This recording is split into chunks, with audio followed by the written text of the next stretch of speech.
All right, shall we go ahead and start then? Sounds good. All right, let's go ahead and take it to screen share so we can see the overview of planning and designing.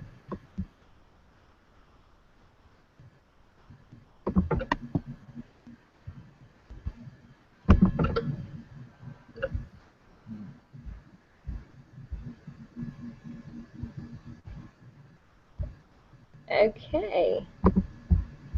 So can you see the screen? I can. All right, there we go.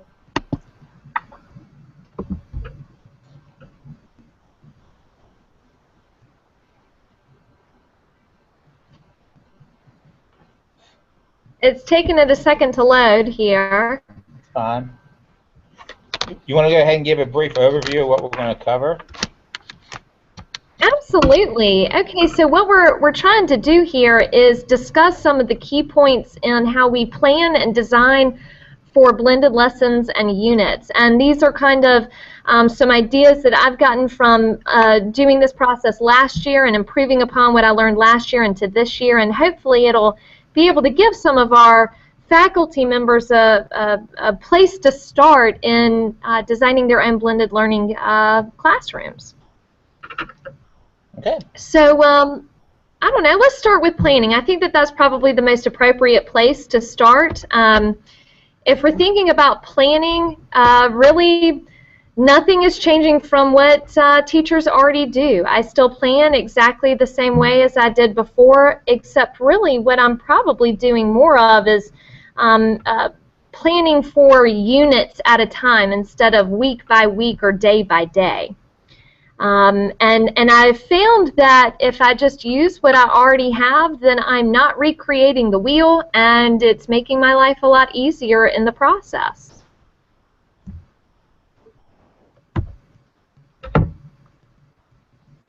So which components of your plans do you want to digitize and make available online? These are very targeted questions that I think anybody should have to consider when they're trying to develop a blended learning lesson or unit. You know, a lot of people, I think, misunderstand that with blended learning it's all digital. And in my experience, there is a place for your traditional resources and what you have probably used and developed in your classroom before. But you have to start thinking about what digitized resources will you use and perhaps what you might need to curate in digital form. What do you think, Chuck? And I think that's probably one of the biggest challenges for teachers when they're doing the planning is what part of what they already do in a classroom can they take and turn into a digital format. And a lot of times that really comes down for a lot of teachers to some of the lecture that they do. Can they take that lecture, whittle it down to a smaller time period by putting it into a digital format? And it doesn't necessarily always, like you said earlier, and it doesn't always have to be electronic. Sometimes the resources that you're using can be the traditional resources you've always used in the class, but one of the challenges for blended is how do you take that content that you used to do whole class and then make it available individually for your students, and that's probably the only thing that's really different in the planning process. Yeah, I would definitely have to agree with that last statement. And I think that when I plan and design now for blended learning units, I think about you know, what the biggest challenges were with presenting certain resources in a whole group setting and thinking about the technology and leveraging the right technology to individualize what I would have otherwise done in the whole group setting. I think that's a really solid point and something to focus on in the planning and the designing aspect. Okay. So on that note, it's the discussion of what technology that you would want to use to supplement the traditional resources. In this case, for me, it's not only what technology can I use to curate the right resources for the right class at the right time, but making sure that those resources are the best resources to use not only inside the school, but when the students go home and are using technology for your class at home as well. And I think that one of the biggest takeaways is to use what you know and make it work for you in the best way possible. And, you know, one of the biggest things that I have found is that I can let the technology kind of take over my job in terms of certain grading aspects, which has been hugely beneficial to me in buying back some of my time. So I think about using technology to help me kind of extend my time and my energy in grading and assessing students' work and their progress and even the quality of that work. And when you're picking out the right technology, it ends up saving you time, and it makes the process of looking over students' work and what they're achieving, it makes that process a lot more enjoyable for you as the teacher, I think. And I agree with that. And you know, one of the big things we push with a blended environment is that constant use of formative assessment. And you know, and one of the drawbacks to formative assessment is the more formative assessment you do, the more information you have to look over. But by using those digital resources, it actually can do a lot of that work for you, and then all you need to do then is look at the data that comes from that formative assessment. And I believe, Clue, that is one of the sessions we'll be doing upcoming is formative assessment tools. Is that correct? Absolutely. We're going to make a PD available to us to where we're really utilizing some of the most up-to-date and accessible formative assessment tools online today. And what I would have to say, too, about the use of the technology and leveraging your information with formative assessments is that, you know, focus on the summaries. That's been the most helpful aspect to me, and using those formative assessment tools that offer you those summaries. I got my start out with this relying heavily on Google Forms and Flubaroo, and realized that it doesn't necessarily give me the quickest summary or information available. I still would have to go through and do some things. So on a day-to-day basis, I'm really looking at those formative assessment tools like Let's Get It, Kahoot, the internal formative assessment quizzes on BlendSpace that help me do a better job of that. So even though we might say, you know, use the technology that you know how to use, I think you also have to think critically about what you're currently using. Can that be improved upon, and can you make something within that idea more efficient for you in the long haul? And those are great points. The other thing, too, to consider with the technology is in a blended environment, you definitely have to have an online presence. And I know at Spring Valley, everybody has a website, and everybody, you know, has the opportunity to have their information available online.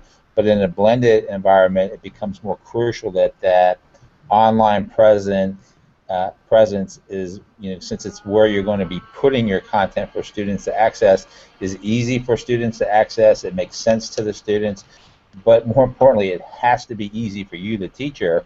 Otherwise, if it becomes too much work, then all of this just becomes a burden. So you have to find the one resource that works for you and then go with it. Absolutely. And even just like to wrap up that idea too, I mean, you have to reflect. You know, when you're using your formative assessment tools and techniques and your questioning techniques, you have to think about, is this formative assessment and the questions that I'm asking in this formative assessment targeted and matching up with our learning goals? And when you're reflective and reflecting on that in preparation for the next time you do it, or the next lesson or the next unit, you start to see even more efficiency come out of the technology that you're using. Okay, great points. Great points. So, you know, if we're going to kind of think about planning over time periods, one of the big things that's come out for me is this idea of there's flexibility in time and path with blended learning. And so as a teacher and a developer of blended learning lessons and units, I think that we can take the pressure off of ourselves a lot from that day-to-day planning, but rather thinking about planning for longer periods of time. Like I said before, now I'm not planning, say, every Sunday evening for the week ahead. Rather, I might start at the beginning of the year with my lesson plans, and that way I kind of keep the time and the dates of those lesson plans open a little bit more, so that when I do get into the weeks that I am planning to implement those plans, I can specify due dates and due times for some of those activities and for those learning goals the students would be participating in. And so what you end up doing, at least in my experience with building, say, a unit plan, you can curate all of your information, you have all of your goals laid out, and then you can kind of, depending on what you're using to do your day-to-day planning, you can kind of click and drag over or copy and paste over, and again, you're not reinventing the wheel. Use what you already have and then modify and adapt it to the time and the place, I'd say. Yep, I agree.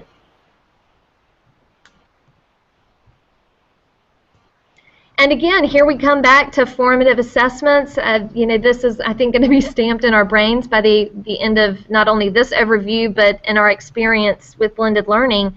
But using targeted formative assessments, and by incorporating more formative assessments throughout your unit plan and then your day-to-day activities, it allows you as the teacher to not only redirect information, help secure accurate information for your students, but it allows you to remediate those students that might be falling a little bit through the cracks. It allows you to help those students who might be right in the middle advance further and maybe access resources that they wouldn't have otherwise been able to in a traditional setting or a whole group setting. And it even allows you to pick out those high flyers. And that's one thing I think we forget to talk about a lot are the high flyers in this environment. We need to be able to pick them out very quickly, just like we need to be able to pick out our students that need remediation so that they can be sent on their way with maybe the next unit of information or an extension activity or an enrichment activity. But the use of the formative assessments allows you to get that very current pulse of how your students are doing and how they're achieving according to your learning goals. And that's all great points. And the other thing to consider too is in a blended environment, since students are oftentimes having some control over path and pace, you have students in lots of different areas of the unit. And so that formative assessment is a way for you to keep up with what's happening in the class as well. And sometimes it helps you see, maybe sometimes you need to redirect the way you've done your unit based on some of that formative feedback. So, and like Lou said, we're going to hit on formative assessment quite a bit because it does play such a key role in this session. So. But Chuck, that's a very great point. I mean, initially I'm thinking about formative assessments and explaining formative assessments to colleagues is, that you get the pulse of each individual student, but you can also get a pulse for yourself. You can get a pulse for being able to see how well all the moving parts to your blended lesson or unit are going, and you can very quickly, redirect and change a procedure, even clear up resources and curate more resources for yourself and for your students. So it's a two-way street, I think, and that's the great benefit of formative assessments for sure. Absolutely.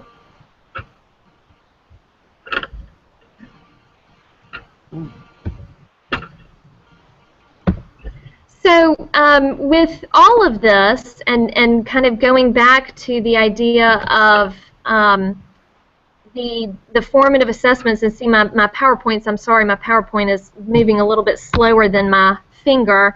With formative assessments, we kind of develop this catch and release mentality in the class, and you're able, like I said before, to get that current pulse of each individual student or groups of students so that you can redirect them, remediate them, move them forward as their needs are showing in the formative assessment tools. And again, if we're talking about differentiating and we are trying to individualize student learning, this catch and release policy not only helps you see where they're going, but they themselves, I think, at the same time are catching and releasing themselves. They get the feedback instantaneously too, So then all of a sudden they're more conscientious about what they didn't get before, and making sure that they go back and then they redo whatever they need to redo so that they can move forward. And you'll find that I think with this formative assessment technique and this catch and release technique, you'll have students more engaged and more willing to take responsibility for their own learning. Exactly. And it also gives you, the teacher, the opportunity to make sure that students are where you want them to be, because as you're doing these assessments and you find out where students are, if you see that you have a few of your students who are falling behind, or perhaps are just not understanding the information from your resources as good as you would like them to, you can bring them in small groups, catch them up, and then say, okay, now that they're caught up and you feel good about it, then you can release them back and let them do the work. And I think as you go through Blended, you'll see that oftentimes a lot of that catching students up and releasing them back to the work will be done by the other students, which is, takes a lot of that off of your hands. So that's also helpful. Oh, most definitely. It is very interesting how through this process and how I've built blended learning units and lessons into my classrooms, how much you actually see that teamwork mentality come out in the students. Students who otherwise would be more complacent with the learning process are now activating themselves and engaging themselves with other students in the learning process. And they're bouncing ideas and examples off of each other, and you see that even build itself more broadly into the culture of the classroom itself. You have buy-in from all different angles, and it's awesome. It's really great to see that in action. Absolutely. And so with all of this, a huge point that I want all the faculty members participating in blended learning to keep in mind is that if we're offering a flexibility in time and path for your students to achieve, you want to offer them paths that meet their learning needs. So getting to know your students and building that into your planning is really important. And then again, think about where you can be flexible in your assignments and your learning goals.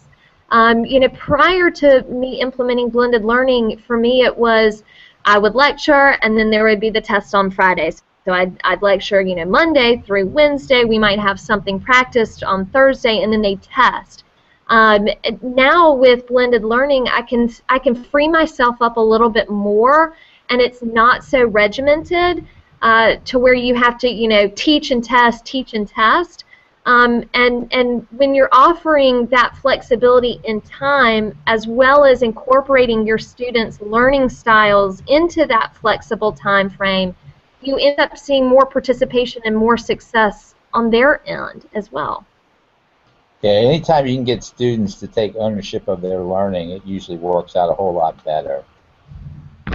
It does, and I've made this comment a couple times so far this year, is that when I communicate the flexibility in time and path, and I send that information home to the parents and guardians as well, you all oftentimes see there are far fewer excuses coming from the students.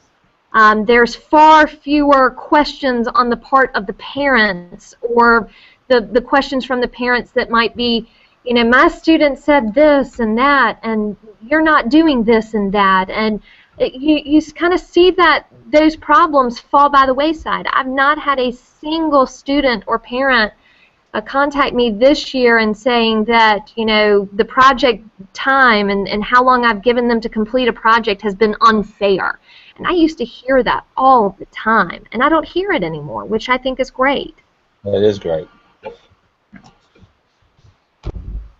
Okay, so let's start distinguishing designing in blended learning environments compared to planning. And so how I've made mention of this before to most people who are curious about blended learning, planning is what we already do. We already do that normally. Those are our weekly or monthly unit plans that we already probably have lots of in our Google Drive. But designing, I think, in a blended learning environment becomes an idea of developing a learning path or a delivery path of learning objectives. And to be able to develop and design various learning paths in a unit, you have to take into account not only your student population and their grade level, the course level that they're engaged in, but also what the learning goals themselves are all about. You'll find that when you're designing blended learning lessons, you start to conscientiously think about your student population, your learning objectives, and how those should be implemented in picking out the best way to use your online sources and your traditional sources to deliver these options. Yeah, one of the ways to think about this is when you're planning, you're really taking and gathering all of the information, the resources, and the content that you need for students to learn. And then when you're designing, you're then taking that information and you're designing the best path that you think will work for these students in order to learn that information that you did in the planning. Absolutely. I mean, you probably said it better than I did just now. But, you know, alongside that idea of curating the information and the resources in the planning process, and then designing the path with those resources for your blended lesson or unit, you also need to think critically about what procedures and expectations you're going to provide to those students for them to achieve the learning goals on that path or multiple paths that you set up for a unit or a lesson. And, you know, common practice in my class now is that before we even get underway with our learning paths for a lesson or a unit, we are outlining the procedures and expectations on a daily basis. And when you encourage students to think about the procedures and the expectations, it allows you as the teacher to actually become the facilitator, and you can manage a lot more of the moving paths with greater efficiency. A lot of the teachers that have come to me, when they see the blended learning in action, they say, whoa, there's a lot of moving parts to this. How do you control all those moving parts to these different learning paths? And the number one way that I do that is reinforcing procedures every single day. Regardless of whether or not it's the same procedure that they had the day before, I make them write it down again. And when I outsource that responsibility to them, then that way I can get down to the business of being a facilitator. Yeah, and procedures are important in any good classroom. And it's, you know, it's key to any good classroom management is procedures. Students like that structure, plus it helps everything flow a whole lot smoother, especially in an environment where you have so many different things happening. Exactly. And so maybe, you know, in the future here as we get underway, we can really start to brainstorm what some of the most efficient procedures are that are coming out of our classes and out of our blended lessons and units. I think that that would be beneficial for everyone. I think that's a good idea. Okay, so here we are to the models. I think this is probably the biggest question that most teachers have because, you know, we've now been underway with one-to-one for a few years, and, you know, a lot of the models that are a part of blended learning are things that we might already be doing or might have already been doing in a traditional classroom, and now we just have the technology to leverage that process a little bit more efficiently, or definitely more efficiently. So in this image that you see on the screen, you can see how blended learning is not only something that takes place in school, but it's something that takes place through distance learning, and perhaps that distance learning is taking place at home. So Chuck, do you want to talk to the models themselves a little bit more specifically? Sure. If you look at it, at the picture on the right side of the slide, what you really notice is that, you know, in a hybrid, which brick and mortar, the school building setting, you're really going to have that rotation model, the station model, station rotation, the lab rotation, and the flipped classroom. And Clue, I think you said those are really the three that you work on the most. Yeah. The station rotation, it can literally be that, where kids move from one point to another point just based on where they are in the process of the unit. Excuse me. So, you know, sorry, if you're sitting there working and the student needs remediation and some catching up with a teacher, you could have a teacher station. You may have them in another area, and it helps you, the teacher, notice A, where everybody is, and B, it keeps the kids flowing through the class, kind of breaks it up a little bit and helps with the learning process.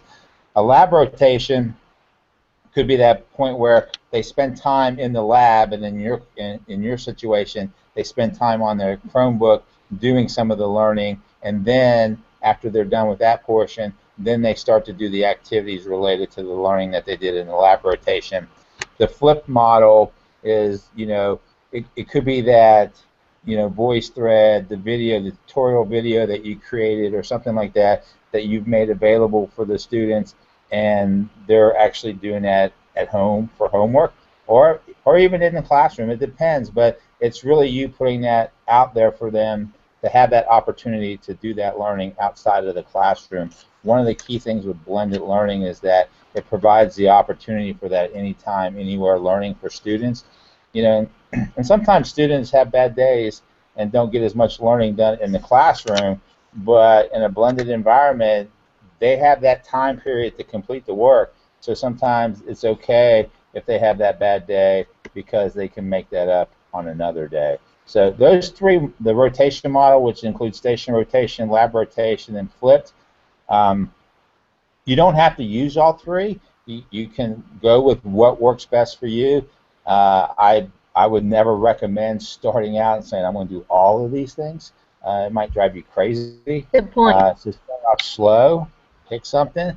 Maybe one of the easiest ones might be the lab rotation to start with, because that way you still have some of that sense of control over the students, because they're in their seats and they're not moving from point A to point B, and that you see in the station rotation.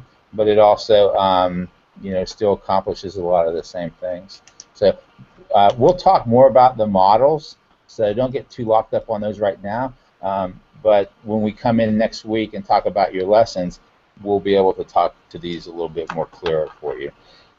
Absolutely. And just one final point on these models is that at the core of all of these, and being able to monitor and adjust appropriately, is the use of those formative assessments. Absolutely. And so when I am in my own language talking about the learning paths, I am talking about picking out one of the rotation models to use in class, and then perhaps feeling out how I can extend that to the distance learning to home when they take the technology with them. Okay, so here we go again, more formative assessments. So when you're planning and designing, and especially when you are designing, you want to include formative assessments. And how I have looked at that, when I am in a blended learning lesson or unit, every day that there will be a blended learning lesson or unit, I have at least one formative assessment that I'm using to track the progress of the students, track the progress of my own teaching, and track the progress of the actual blended learning model or learning path. Yep.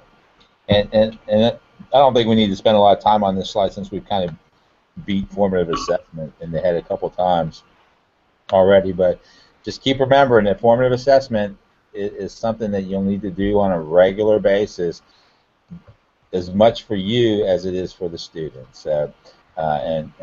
If you're uncomfortable with the formative assessment, sometimes the formative assessment is, give me a thumbs up if you're good, and that's it. So, but if you want to get that real good formative assessment, then we'll talk more about that later with the resources we want to share with you down the road.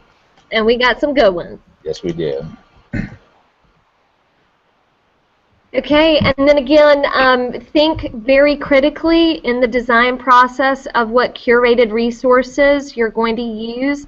I would always say that any of the curated resources that you're designing and attempting to implement, you are attempting to implement them in a way that allows you to have a backup copy of some sort.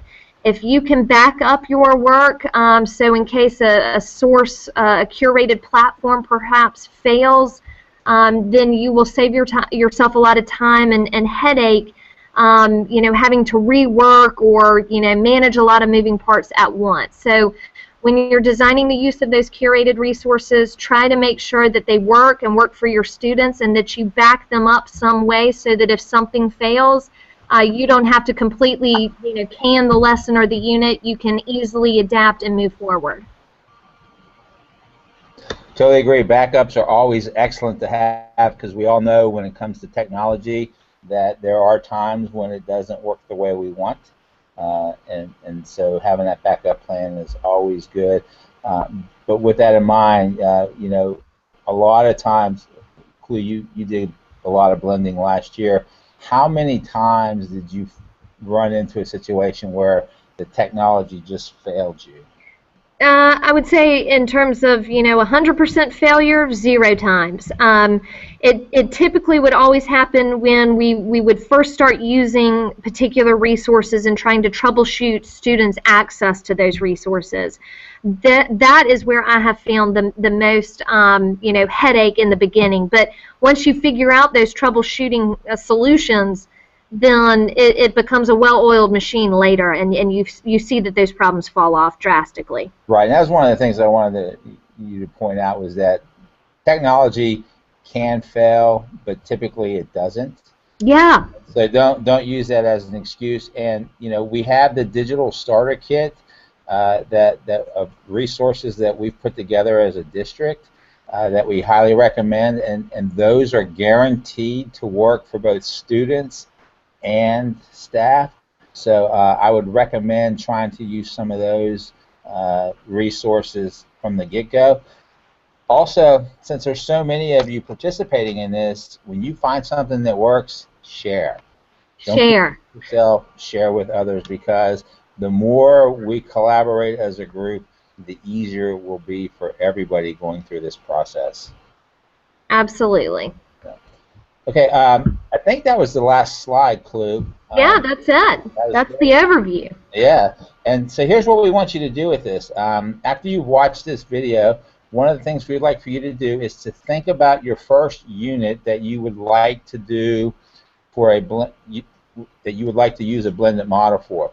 And then next Thursday, we would like to meet with you guys individually in small groups and kind of talk with you about the blended plan that you have. So we would like for you to plan roughly your blended unit, begin the design process, and then come in and talk. You either talk with me or Clue about what you have in mind, and we'll say, that's a great job, or we might say, have you thought about?